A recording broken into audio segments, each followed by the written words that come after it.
Here are my attempts, 8 in total, of attempting to kill Omega MK II in the mobile version of Final Fantasy V. Omega MK II, from what I understand, was not available in the original Final Fantasy V, but became available, I believe, in the Game Boy Advance version. So, on my pass through after beating the final boss, X-Death, a sealed temple becomes available with a lot of awesome new gear and some really awesome endgame bosses. Omega was a real challenge, and so I thought it would just be fun to screen capture the iPad while I played him and go through my various attempts, which you can see here did not go so well. However, I stayed strong. I believe I had the right job leveled, I believe I had the right stats, enough HP, and it was just a matter of party composition and using my abilities at the right time to do what needed to be done. And after reading online strategies, I saw a couple that were really popular and working out, and I decided to go with the one where you have a majority party composition of essentially bards. However, I'm using freelancers with the sing ability and using this song to put Omega to sleep, which he's susceptible to. Only for a few seconds though, so you can tell I put him to sleep and then he wakes right back up. He'll get a move in. And so there's all sorts of things you can do with your gear here. Like I have reflect rings on everybody. I experimented with not using reflect rings and that didn't work out. You can put on other types of gear. I didn't have rainbow dresses for everyone. I only had it for one character, so that wasn't viable for me. I do have 4 ribbons. However, I wanted to use 1 mime.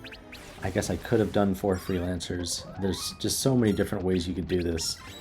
But in the end, I figured out just what works the best is you really got to be fast. You have to figure out what he's weak to as soon as you can. Try to keep him asleep as fast as you can, as much as you can. And hopefully you get your Spellblade user enhanced with that weakness. And just blast him in one shot. Now what you can see here that's going on is that I did get bards to finally be able to attack him because I wasn't able to attack him in my previous attempts even. But it wasn't enough to kill him in one go. And so what I learned that was really important is that you actually have to, for your attacker against Omega, have both of these heavy greatswords equipped. So Apocalypse and Ragnarok.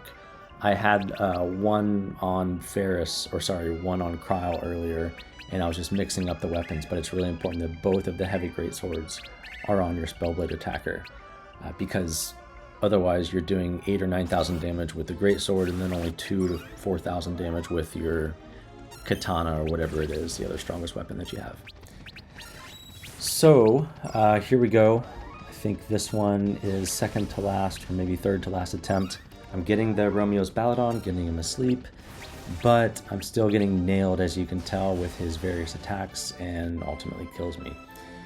There is one thing I picked up on, is that every single time I attempted him in the same, I guess, save state, or reloading and resuming, he always came back with the same weakness for the initial weakness, which was Thunder.